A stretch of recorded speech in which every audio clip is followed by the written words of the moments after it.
नमस्कार दोस्तों, आज की हमारी कहानी आपको अच्छी लगे तो प्लीज़ मेरे चैनल को सब्सक्राइब करें और वीडियो को लाइक करें। शिखा बहुत ही समझदार सुशील महिला है। उनकी एक बेटी है जिसका नाम नव्या है। शिखा का पति दीपक एक साधारण सी नौकरी करते हैं। उसी के विपरीत शिखा की देवरानी प्रीति अपने माँ बाप की इकलौती संतान है। प्रीति का पति सरकारी नौकरी करता है। दोनों एक ही शहर में रहती थी, पर दोनों के स्वभाव में ज़मीन आसमान का फर्क था। एक दिन प्रीति अपनी जेठानी के घर गई। ये क्या भाभी, आपके हाथ पर कितने रूखे हो गए, आप कुछ करती क्यों नहीं? मानती हूँ आप पार्लर नहीं जाती, तो घर में बुलवा लीजिए और मैनीक्योर पेडिक्योर करवा लीजिए। भाभी देखो, आपका चेहरा भी रुआसा रुआसा हो रहा है, फेशियल करवा लेना। देखिए मेरा मुंह और मेरे हाथ पर कितने सुंदर हैं। थोड़ा बहुत तो खुद पर खर्च कर लीजिए। अरे पैसे बचाकर क्या करोगे, मैं बुक कर देती हूँ, आप पैसे दे देना। प्रीति अपनी जेठानी शिखा को कहती है। शिखा बोलती है, नहीं नहीं प्रीति, मैं घर में ही हाथ पैर साफ कर लूँगी। फालतू में इतने पैसे क्यों बर्बाद करना?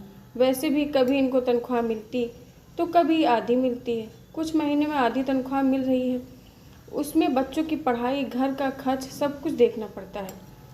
प्रीति बोली, छोड़िए इन सब बातों को। आपको पता है, कल मैं मॉल गई थी और खूब सुंदर सुंदर ड्रेस लेकर आई हूँ।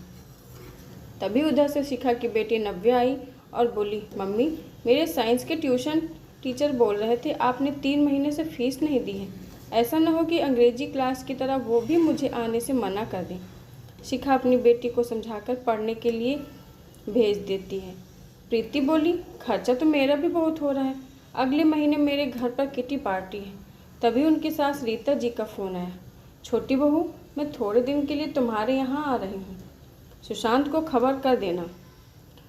प्रीति सोची, अब तो उसकी आज़ादी छीन जाएगी। वो तुरंत बोली, मम्मी जी आप भाभी के पास क्यों नहीं रुक जाती, उनको अच्छा लगेगा। ये बात सुनते ही शिखा के पसीने छूटने लगे कि महीने का आखिरी समय है, पर उनके सास को भी आराम की ज़िंदगी जीना पसंद था। उन्होंने कहा, नहीं, बड़ी बहू का घर बहुत छोटा है, वहाँ मुझे दिक्कत हो जाती है। मैं तुम्हारे पास ही आऊँगी। हाँ, बीच बीच में बड़ी बहू से मिलने भी जाऊँगी। थोड़ी देर बाद शिखा ने प्रीति के लिए खाना लगाया तो प्रीति बोली, भाभी आप कितना कंजूसी करती, रोटी में घी दिख ही नहीं रही है। पर कोई बात नहीं, आपके खाने में स्वाद है तो मैं खा लेती हूँ। बातों बातों में शिखा बोली, प्रीति तुमसे एक मदद चाहिए। प्रीति जेठानी को गौर से देखी और बोली, भाभी बहुत देर हो जाएगी, प्रिंस भी स्कूल से आने वाला है और ड्राइवर भी कब से मेरा इंतज़ार कर रहा है। अब मैं चलती हूँ, बाद में आपसे बात करूँगी। इतना कहकर वो शिखा की बात को टालते हुए निकल गई। नव्या की सहेली तानिया की माँ शिखा की अच्छी दोस्त थी। एक दिन दोनों सब्जी के बाजार में मिली तो मंजू बोली, क्या बात है, 2 दिन से नव्या साइंस पढ़ने के लिए नहीं जा रही है, सब कुछ ठीक तो है? शिखा बोली, वो तो पढ़ने जाती है। मंजू जी बोली, बुरा मत मानना, 2 दिन से वो हमारे घर तानिया से पढ़ने आती है, क्योंकि टीचर ने उसे क्लास में आने से मना कर दिया। शायद तुमने 3 महीने की फीस नहीं दी है। शिखा ने सारी बात मंजू को बताई। मंजू बोली, आजकल हर घर की यही हालत है। कोरोना बीमारी के बाद सबकी माली हालत ख़राब हो चुकी है। मैंने भी पति को बताया नहीं और अपने कुछ जेवर बेचकर उनकी मदद की।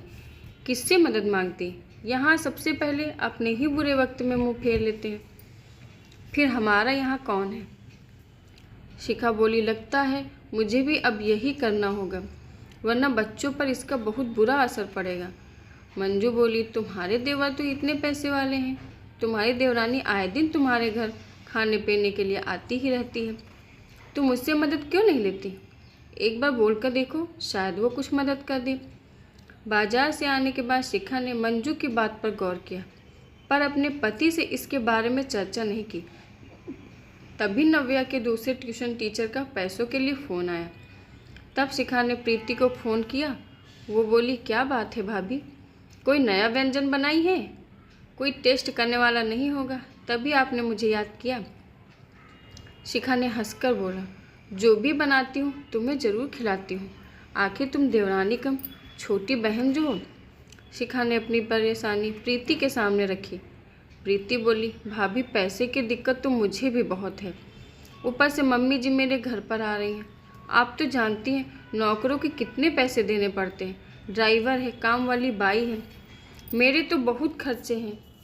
फिर आप बताइए मैं आपकी मदद कैसे कर सकती हूँ?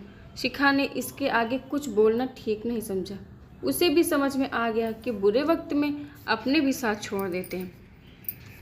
शिखा सोच ही रही थी कि बेटी की मदद कैसे करूं, तभी मंजू का फ़ोन आया। वो बोली, शिखा, मैंने अपने कुछ पैसे बचा कर रखे थे जो मैं नव्या के दोनों टीचरों को भिजवा दी हूँ। अब तुम्हारी बेटी की पढ़ाई नहीं रुकेगी। शिखा के आंखों में आंसू आ गए। वो बोली, मंजू, तुम्हारी माली हालत भी मुझसे छिपी नहीं है, फिर भी तुमने मेरे लिए ये क्यों किया? मंजू बोली, ये मैंने अपनी दोस्त के लिए नहीं, बच्चों की दोस्ती के लिए किया है। हम तो फिर भी किसी तरह चला लेंगे। बच्चों की पढ़ाई का नुकसान नहीं होना चाहिए। और बताओ, तुम्हारी देवरानी ने कुछ मदद करने की बात कही? शिखा ने मंजू को सारी बात बताई। मंजू बोली, इसमें नया क्या है? अच्छे बुरे का पता विपत्ति में ही लगता है। जब बुरा वक्त आता है तो सबसे पहले अपने ही साथ छोड़ देते हैं, जबकि उसे पैसों की कोई कमी नहीं है। दिन रात अपने पैसों का दिखावा करती। अरे तुम्हारा नहीं तो कम से कम बच्चों का ही सोच लेती। कोई बात नहीं, ईश्वर पर भरोसा रखो, धीरे धीरे सब ठीक हो जाए। शिखा की सास आती जाती पर ठहरती नहीं, क्योंकि शिखा के घर में उन्हें उतनी सुविधा जो नहीं मिलती थी। एक रोज़ शिखा के पति दीपक ने छोटे भाई के पूरे परिवार को खाने पर बुलाया। शिखा ने दाल भरकर पूरी, खीर और चटनी सब बनाई। शिखा की सास रीता जी बोली, बहू, आज हम सब आए थे तो कुछ अलग बनाती, ऐसा खाना तो हम आए दिन खाते हैं। शिखा के देवर सुशांत बोले, माँ, मुझे तो घर का खाना ही अच्छा लगता है।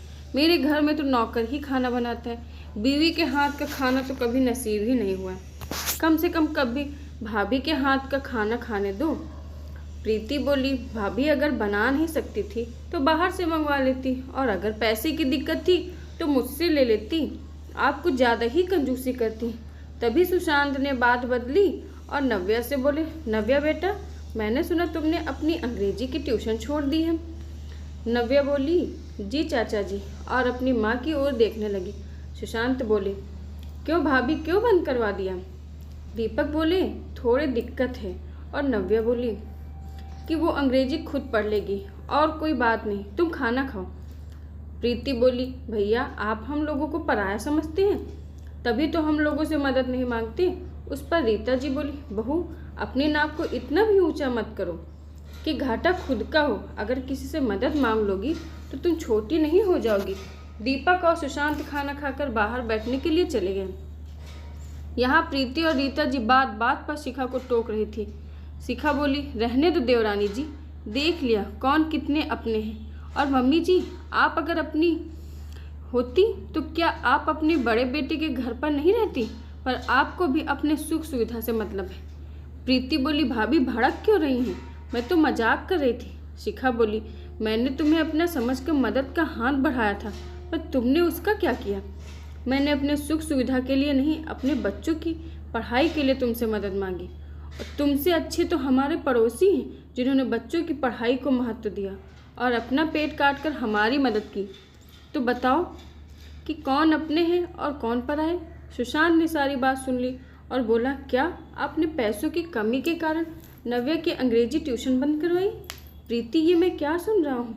जब भाभी ने तुमसे मदद मांगी तो तुमने उनकी मदद नहीं की। भैया, आपने भी मुझे कुछ नहीं कहा। दीपक बोले, ये भी मुझे अपनी तकलीफ कहाँ बताती है। अब तुमसे क्या छुपाऊं? कितने महीनों से तनख्वाह आधी मिल रही थी, वो तो ये किसी तरह घर चला रही है, पर इसकी कुछ सहेलियों ने इसकी मदद कर दी।